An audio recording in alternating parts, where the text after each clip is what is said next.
자, 네 번째 썰 한번 가보도록 하겠습니다. 이거 각자 도생.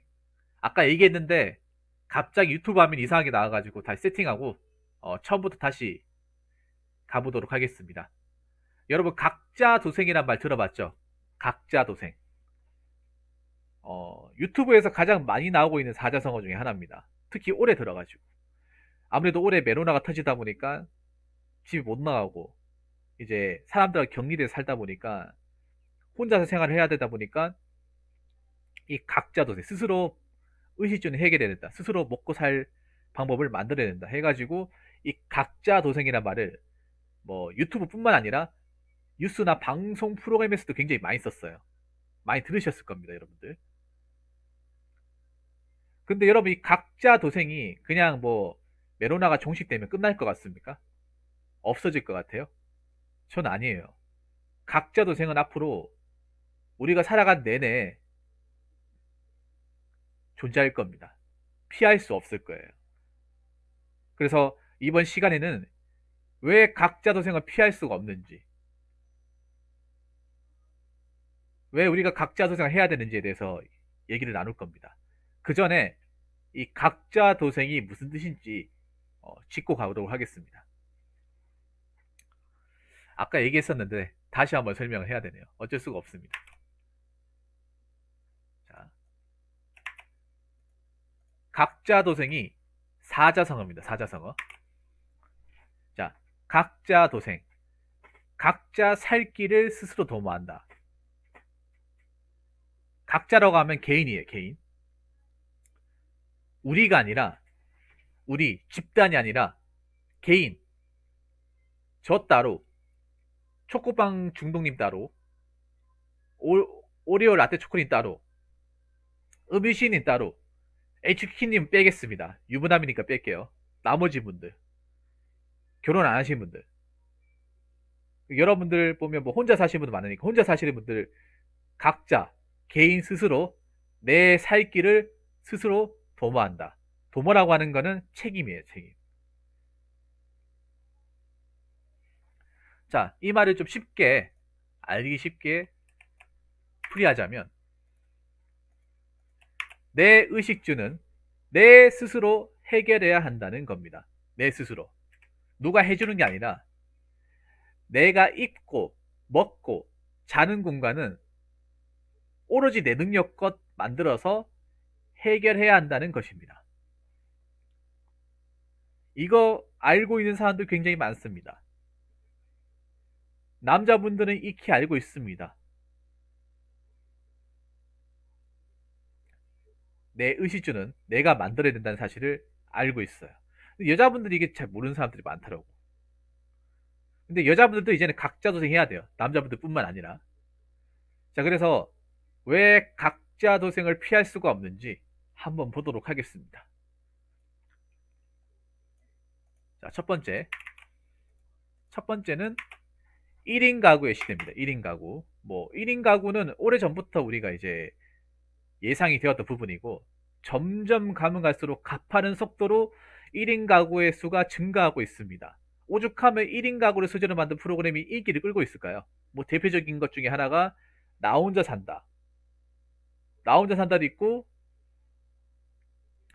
미운 우리 새끼. 이것도 혼자 사는 노총각 다룬 거죠. 이 두 개가 인기가 많고 그리고 유튜브에서도 인기 많은 것 중에 하나가 브이로그입니다. 브이로그. 브이로그가 뭡니까? 혼자 사는 모습을 영상을 찍어서 뭐 폰카의 영상을 찍어서 하루 일과를 보여주는 모습이죠. 물론 같이 사는 모습을 보여주는 경우도 있는데 유튜브에 보면 대부분의 어떤 그 유튜버들이 혼자서 이제 아침에 일어나 가지고 잘 때 그 모습을 일과를 편집해 가지고 영상을 통해서 이 보여주는 컨텐츠가 유튜브 안에서 굉장히 인기를 끌고 있습니다. 왜냐? 그만큼 그 살아가는 환경 자체가 공감이 되기 때문이죠. 공감. 나도 저렇게 살고 있는데, 나도 혼자 살고 있는데. 그래서 지금 현재 1인 가구의 수가 한 4분의 1 정도 된다고 하는데, 더 증가할 거라 생각합니다. 1인 가구의 시대. 1인 가구의 시대. 그러니까 1인 가구가 증가한다는 것 자체가 각자 도생이 왔다는 거죠.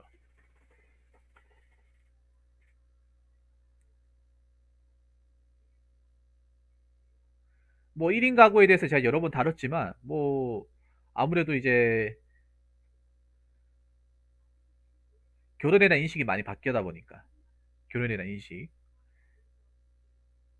결혼은 뭐 무덤으로 가는 지름길이다 보통 이렇게 표현하는데 이런 얘기 들을 때마다 HQD님한테 좀 죄송하네요. 어쩔 수가 없습니다. 어쩔 수가 없어요. 제 유튜브 특성상 결혼하신 분들이 소수이기 때문에 어떻게 편들어 드릴 수가 없습니다. 네, 그거 감안하시고 들어주시기를 바라겠습니다. 자, 그리고 두 번째는요.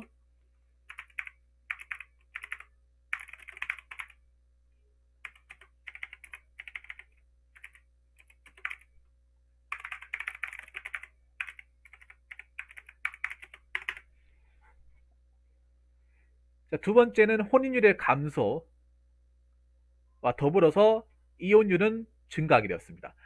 점점 가면 갈수록 남녀가 이제 결혼하는 그 숫자, 커플의 숫자는 줄어드는 반면에 이혼율은 점점 올라가고 있습니다. 어떤 분이 최근에 이제 그러니까 결혼하는 이제 커플의 수와 이혼한 숫자를 얘기해 주셨는데요. 작년인가 모르겠어요. 그분이 언제를 기준으로 얘기했는지 모르겠지만 현재 매년 한 23만 쌍의 이제 커플이 혼인을 한대요. 생각보다 많이 하네요, 그래도. 23만 쌍의 이제 커플이 혼인을 하는데 매년 11만 6천 쌍의 커플이 이혼을 한답니다. 3분의 1이에요, 3분의 1. 33% 거의. 그럼 결론적으로 뭐냐? 세 쌍 중에 한 쌍은 거의 무조건 이혼하는 거예요. 무조건. 세 쌍 중에 한 쌍.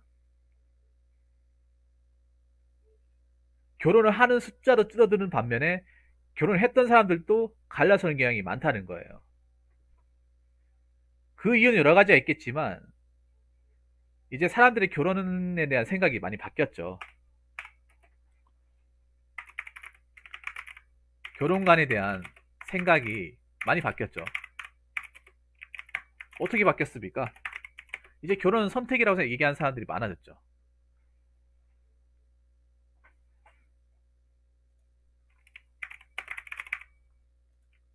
아직도 결혼은 필수. 나는 결혼할 거야. 나는 혼자 싫어. 나는 애 낳고 사는 거 좋아해. 그게 고생이라 하더라도 나는 그게 행복이라 믿고 싶어. 그렇게 얘기하는 사람들 아직까지 있어요. 있는데 오히려 그런 사람들보다 결혼을 왜 해? 그 결혼은 이 무덤으로 가는 지름길인데 나 혼자 열심히 살면 뭐하냐고. 남자 결혼해봤자 돈 버는 기회밖에 더 돼? 맨날 다른 남편하고 비교할 게 뻔해 보이는데 어? 내가 보도 내 돈대로 마음대로 못 쓰고 어?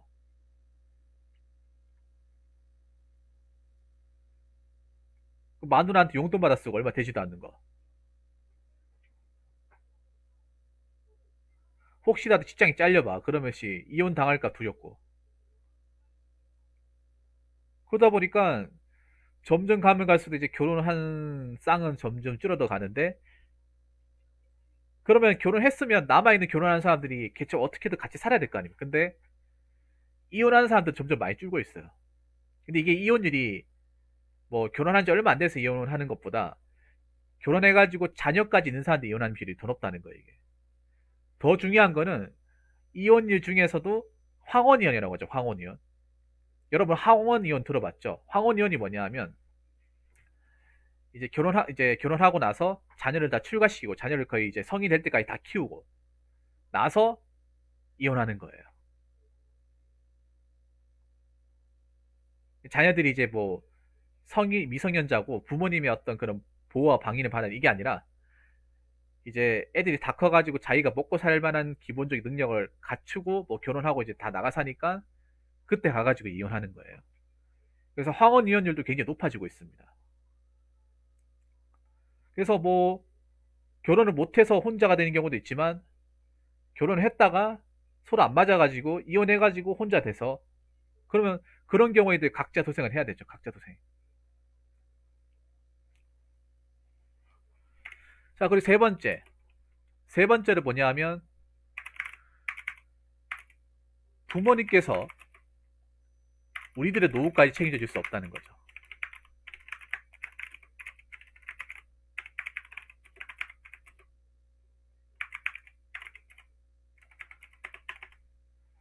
이게 크죠. 지금 우리 나이 때 부모님이 이미 늙으셨어요. 경제적인 활동 나이가 지났단 말이죠. 보통 여기 계신 분들 중에 부모님이 나이가 환갑이 지나신 분도 계실 거예요. 환갑이 지났다는 얘기는 이제는 그 정상적인 경제 활동을 하기가 힘들다는 얘기입니다. 경제 활동을 하긴 하지만 대부분 뭐 일용직이거나 청소 같은 일을, 청소나 경비 같이 이렇게 질이 낮고 페이가 얼마 안 되는 일을 할 수밖에 없어요. 근데 그런 일을 하게 되면 단점이 뭐냐? 그 돈 가지고 어떻게 노부부까지 어떻게 먹고 살겠지만 자식까지 챙겨줄 수는 없다는 거죠. 이게 팩트 아닙니까? 어떻게 부모님들끼리 어떻게 아껴 살면 살 수 있는데 거기에 자녀들까지 끼어 있으면 그것까지 힘들다는 거죠. 그래서 그런 경우 많대요. 자식이 이제 좀 컸으면 일부러 등 떠밀어 가지고 너 나가 살아라. 이제 너 뒤치다거리 하기 싫다. 너한테 돈 더 가는 거 아깝다. 우리끼리 살란다. 이렇게 얘기하시는 부모님도 많다는 거예요. 가족이라고 해서 무조건 같이 살 필요가 없다는 거죠. 그러니까 나이 어릴 때 부모님이 당연히 양육의 의무가 있으니까 우리 뭐 학원 보내고 밥 먹이고 옷 사주고 뭐 장난감 사주고 컴퓨터 사주고 하는 게 어떻게 보면 굉장히 당연하잖아요. 그런데 우리가 이제 대학교 졸업하고 취업하고 나이 30 넘고 결혼 정년이 지났는데 그 지나면서까지 부모님한테 키워달라 이렇게 얘기할 수 없는 거잖아, 맞죠? 그렇다고 부모님이 뭐 팔팔한 것도 아니고요. 부모님도 그동안 열심히 사셨으니까 우리 위해서 열심히 사셨으니까 나를 노후를 즐기고 남은 여생을 좀 고생을 덜 해야 되는데 만약에 우리가 우리까지 또 책임져 달라고 하면 부모님 얼마나 힘들겠습니까? 젊어서 그렇게 고생하셨는데 안 그렇습니까?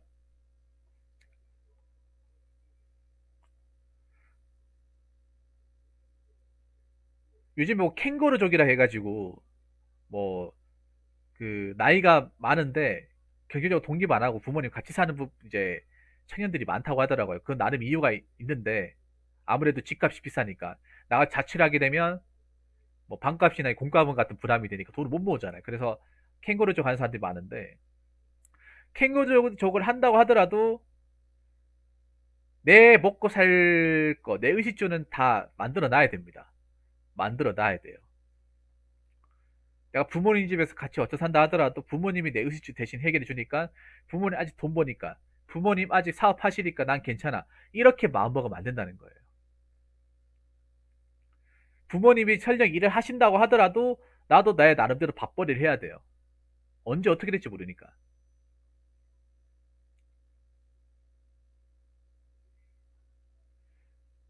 그래서 우리들의 어떤 생존, 우리들이 필요한 어떤 그런 기본적인 어떤 그 뭐 물질적인 부분, 생존에 필요한 어떤 여러 가지 측면들은 우리가 만들어야 돼. 누가 만들어줄 수 없어요.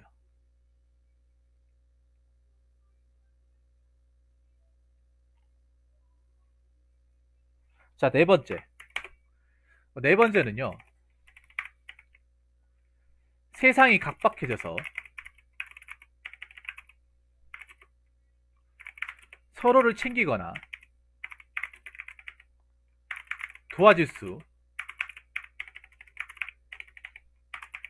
없는 환경이라는 거죠. 지금 여러분 보시면 뭐 친구들 다 있지만 친구들이 어떻게 사는지 뭐 돈 관계가 어떻게 되는지 일일이 다 알고 살지는 않잖아요. 다 그냥 친구들 연락을 하고 지내지 이 사람 속 사정까지 다 알고 지내지는 않잖아요. 그렇다고 그 친구들이 힘들다거나 뭐 어렵다고 해서 무작정 도와줄 수도 없는 형편이지 않습니까? 쉽게 말해 뭐냐 하면 내가 누군가한테 도움을 요청하거나 누군가를 도와주기도 좀 막무한 상황이란 말이죠. 왜냐? 나도 넉넉치 않은데 나도 빠듯한데 나도 살기 힘들어 죽겠는데 내가 누가 누구를 도와줘야겠다는 거야. 그리고 내가 힘들면 과연 도와줄 사람이 누가 있냐는 거죠. 여기 계신 분들 중에 내가 갑자기 힘들어졌을 때 과연 누구한테 도움의 손길을 내밀었을 때 선뜻 도와주겠다고 말할 수 있는 사람이 누가 있겠습니까? 아니면 내 주변 사람 중에 누가 어려운데 좀 도와달라고 했을 때 그래 도와줄게라고 손을 내밀어 줄 수 있을 만한 그런 여유가 있는 분들도 얼마나 계시겠습니까? 지금 이 방송 보신 분들 중에 자신있게 얘기 못 하잖아요. 저 역시도 자신있게 얘기 못 합니다. 우리가 각박한 세상에 살고 있잖아요. 각박한 세상에 살고 있는데 그만큼 우리 각자 먹고 사는 게 그만큼 빠듯하다는 거예요.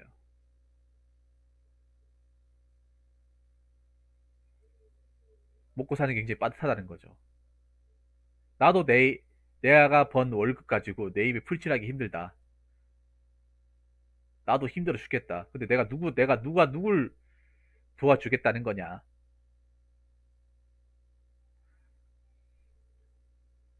그리고 내가 혹시라도 잘못되면 그 누구 하나 나를 도와주기 힘들 것이다. 왜냐하면 주변에 사정 뻔히 아는데 내가 그걸 알고 있는데 어떻게 도와달라고 얘기할 수 있냐. 지금 그런 환경이잖아요. 맞죠? 아까 누구였죠? 우리 음이시인 님도 그 택배 상하차 일을 하는 게 내가 지금 금전적으로 힘들 때 내가 스스로 밥벌이를 못 해내면 어느 누가 하나 나를 서뜻 도와줄 수 없는 그런 환경이 있지 않습니까? 그러니까 이렇게 손 놓고 있으면 안 되겠다. 뭐라도 해야겠다.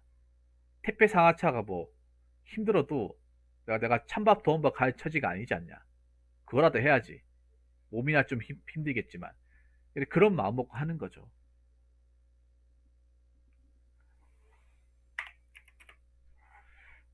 자, 그리고 다섯 번째. 이게 중요해요. 1번, 2번, 3번, 3번, 4번도 중요한데 5번이 정말 중요합니다. 5번이 뭐냐?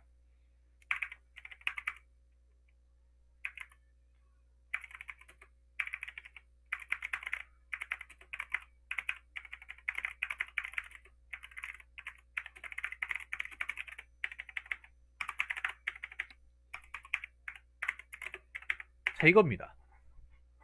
정부에서 우리들을 적극적으로 도와줄 생각이 없습니다. 여러분 이걸 알고 계셔야 됩니다. 우리가 힘들어도 나라가 우리가 지금 먹고 살기 힘들다는 거 알고 있어요. 알고 있지만 그냥 입에 풀칠할 수 있을 정도만 도와주는 거지 전적으로 도와주지 않습니다. 뭐 지금 메로나 때문에 긴급 재난지원금 그거 받아서 얼마 된다고 그게. 그걸로 뭐 1년 내도 쓸 수 있어요? 못 쓰잖아요. 여러분 다 썼잖아요 벌써. 여러분 그 긴급 재난지원금 받은 거 다 썼지 않습니까? 그거 지금 가지고 있는 사람 있나요? 없을걸요 아마? 금방 다 썼잖아요 여러분. 근데 그거 있다고 해서 뭐 끝나나요? 그것만 있으면 뭐 내 의식주 다 해결되고 전혀 힘들지 않습니다. 이걸로도 충분합니다. 뭐 그런 입장이에요? 택도 없잖아요 사실. 이거같이 택도 없잖아요.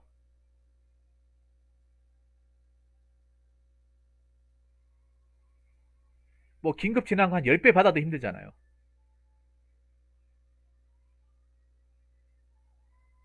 과연 우리 이렇게 힘들다는 거를 과연 나라에서 모를까요?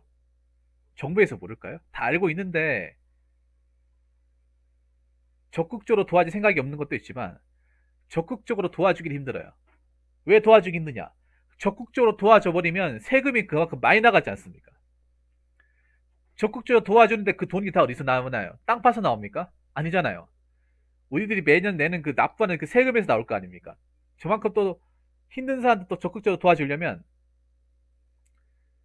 또 열심히 일하는 사람한테 세금을 더 많이 낼 거 아닙니까? 그거 좋아하겠습니까? 좋아할 사람 아무도 없다는 거죠. 그러니까 우리가 어떻게 뭐 살아가면서 궁지에 몰린다거나 금전적으로 힘들어졌을 때 누군가한테 도움을 손길을 청할 수가 없어요. 그걸 알아야 돼요, 여러분. 우리가 100세 시대에 살고 있다고 하잖아요. 그럼 노인들 100세 시대에 살고 있다고 이제 가정했을 때 노인들도 무지하게 많아진단 말이죠. 과연 그 많은 노인들까지 이들이 신경 써가면서 관리해 줄까요, 과연? 못 해줘요. 못 해준다니까요. 그러면 내 건강,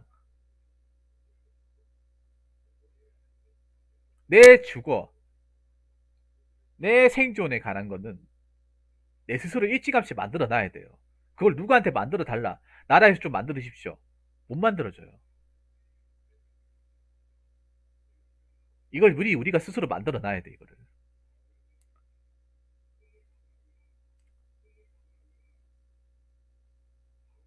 그래서 그걸 생각하면서 살아야 돼요, 여러분. 뭐 나라에 뭐 우리가 늙고 힘들면 나라에서 어떻게 해주겠지, 도와주겠지, 구제해 주겠지. 구제 안 해줍니다. 왜 구제 안 해주는지 아세요? 현재만 봐도 알 수 있어요, 여러분. 현재 지금 나이 드신 분들, 만약에 나이 드신 뭐 어르신 분들 많이 구제해줬으면 그분들이 왜 추운 날씨에 리어카 끌고 파지직으로 나오겠습니까? 돈 얼마 되지도 않는데. 정부에서 준 돈만 가지고 부족하니까 나와가지고 뭐라도 좀 돈 좀 벌어야겠다 싶어가지고 나오시는 거예요.